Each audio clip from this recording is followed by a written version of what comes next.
Hello viewers, আসসালামু আলাইকুম। Sex শব্দটাই একটা ট্যাবু হয়ে আছে আমাদের সমাজে।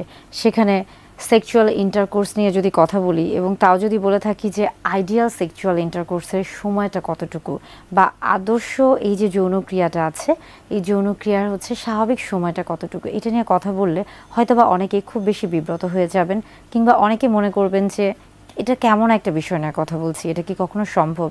আসলে আমরা বলে থাকছি যে যৌনক্রিয়া তো প্রত্যেকটা নারী পুরুষ, প্রাপ্তবয়স্ক নারী পুরুষের ক্ষেত্রে খুবই স্বাভাবিক এবং প্রাকৃতিক একটি প্রক্রিয়া। এবং এই প্রক্রিয়ার ক্ষেত্রেও কিন্তু অনেক সময় দেখা যাচ্ছে যে অনেকেই বিভিন্ন দ্বিধা দ্বন্দ্বে থাকেন। অনেকেই আমাদের সমাজে এমন অনেকেই আছেন যারা এটা নিয়ে কথা বলতে চান না, আবার অনেকে আছেন যখন তারা কথা বলছেন তখন সেখানে একটা কেমন জানি একটা বিরূপ মনোভাব নিয়ে কথা বলে থাকেন, হয়তোবা একটু কেমন জানি খোঁচানো একটা স্বভাব নিয়ে কথা বলে থাকেন। যেমন অনেক পুরুষদের ক্ষেত্রে দেখা যায় যে তারা যখন তাদের বন্ধুবান্ধব বা আপনজনদের সাথে এই ধরনের কথাগুলো বলে থাকেন, তখন একজন আরেকজনকে খোঁচা দিয়ে বলেন যে তিনি তো অনেক লম্বা সময় ধরে সহবাস করেছিলেন, বা তার স্ত্রীকে তিনি অনেক কষ্ট দিয়ে সহবাস করতে পেরেছেন, কিংবা তার স্ত্রী তার কাছে হেরে গিয়েছে, তিনি জিতে গিয়েছেন।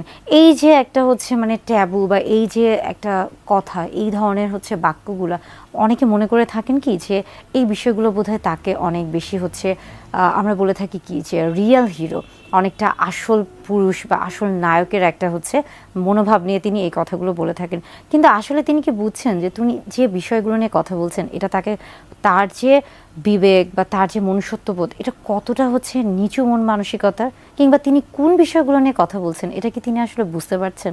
কারণ এটা তো তার আসলে ব্যক্তিগত বিষয়। তাহলে কেন তিনি তার ব্যক্তিগত বিষয় নিয়ে আরেকজনের সাথে সমালোচনা করছেন বা আলোচনা করছেন, এবং কেনই বা তিনি আরেকজনের কাছে তার স্ত্রীকে ছোট করছেন?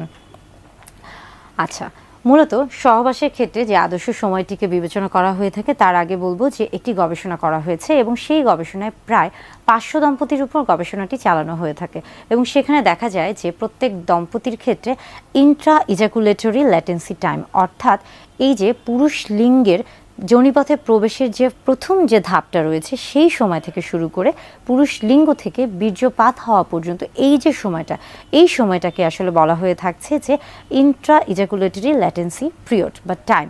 এই সময়টা আসলে মূলত এক এক দেশে এক এক রকম, এবং এটা নির্ভর করছে বেশ কিছু বিষয়ের উপর।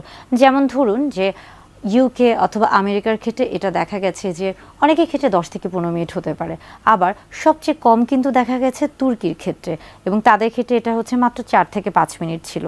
তবে আমাদের এশিয়া মহাদেশের ক্ষেত্রে এটা কিন্তু গড়ে 5 থেকে সর্বোচ্চ 7 মিনিট হয়ে থাকে। অর্থাৎ এই যে আদর্শ সময়টা সহবাসের ক্ষেত্রে, এই যে সময়টা, এটা এক এক দেশের ক্ষেত্রে এক এক রকম হয়ে থাকে। এবং এটা কিন্তু আসলে শুধু দেশ না, এটা কিন্তু ভৌগোলিক অবস্থানের উপর যেমন নির্ভর করছে, পাশাপাশি কিন্তু একজন মানুষের শারীরিক মানসিক অর্থাৎ স্বাস্থ্যগত যে অবস্থা সেটার উপরও নির্ভর করছে। ধরুন একজন অনেক বেশি রোগে আক্রান্ত এবং অনেক ধরনের ওষুধ খেয়ে থাকছেন, কিংবা তিনি বেশ কিছু আমরা বলে থাকি ক্রনিক ডিজিজ বা কোমরবিড কন্ডিশন, যেমন ধরুন যে ডায়াবেটিস বা উচ্চ রক্তচাপ, এই ধরনের সমস্যায় ভুগছেন, কিংবা অনেক বেশি ওজন আধিক্য রয়েছে তার মধ্যে, তাহলে কি তিনি কি আসলে একইভাবে কি সেই আদর্শ সময়টি বজায় রাখতে পারবেন? না, তার ক্ষেত্রে কিন্তু এই সময়টি পরিবর্তন হয়ে থাকবে। আবার আরেকটা জিনিস সকলেরই জেনে রাখা উচিত যে আমরা বলে থাকছি যে 1 মিনিটের আগে যদি বীর্যপাত হয়ে থাকে তাহলে সেটা দ্রুত বীর্যপাত হয়ে থাকে, কিন্তু এই 1 মিনিটের পরে যদি কারো বীর্যপাত হয়ে থাকে এবং এই বীর্যপাতের ক্ষেত্রে নারী পুরুষ অর্থাৎ স্বামী স্ত্রী উভয়ে যদি তারা যৌন তৃপ্তি লাভ করে থাকেন, তাহলে এটা কিন্তু তাদের জন্য আদর্শ সময়। অর্থাৎ ওই যে আমেরিকা বা ইউকে বা তুর্কি বা এই যে এশিয়া মহাদেশের এই যে সময়টা, এটার সাথে আসলে কখনো নিজেকে মেলাতে যাবেন না। আপনার এবং আপনার সঙ্গীর যে সময়টা, এই সময়টা আসলে আপনারা দুইজন সঠিকভাবে উপভোগ করতে পারছেন কিনা, এবং সেখানে আপনাদের অর্গাজম হচ্ছে কিনা, বা আপনারা সর্বোচ্চ যৌন তৃপ্তি লাভ করতে পারছেন কিনা, বা আপনারা স্বাচ্ছন্দ্য বোধ করছেন কিনা, এটাই মূলত আসলে আদর্শ সময়। এবং আরেকটা খুব গুরুত্বপূর্ণ বিষয় হচ্ছে যে সহবাসের ক্ষেত্রে কখনোই তাড়াহুড়ো করতে যাবেন না, কখনো মাথায় এই জিনিসটা নেবেন না যে আমাকে 20 মিনিট 30 মিনিট হচ্ছে করতে হবে পারতে হবে, এটা আসলে কখনোই সম্ভব না। মূলত আমাদের এই যে এশিয়া মহাদেশে যে সকল পুরুষ রয়েছেন তাদের ক্ষেত্রে এটা আসলেই হচ্ছে হতে পারে, একদম যে হতে পারে না তা না, তবে এটা অনেকটাই কিন্তু অসম্ভব বলেই বিবেচনা করা হয়ে থাকে। তাই সময়ের পিছনে আসলে না ছুটে সময়টাকে উপভোগ করুন এবং দুজন দুজনকে প্রাধান্য দিন, দুজন দুজনের ভালো লাগার উপর প্রাধান্য দিন, দুজন দুজনের আসলে যৌন তৃপ্তিটা দুজন সর্বোচ্চ সুখ লাভ করতে পারছেন কিনা সেটার উপরে প্রাধান্য দিন।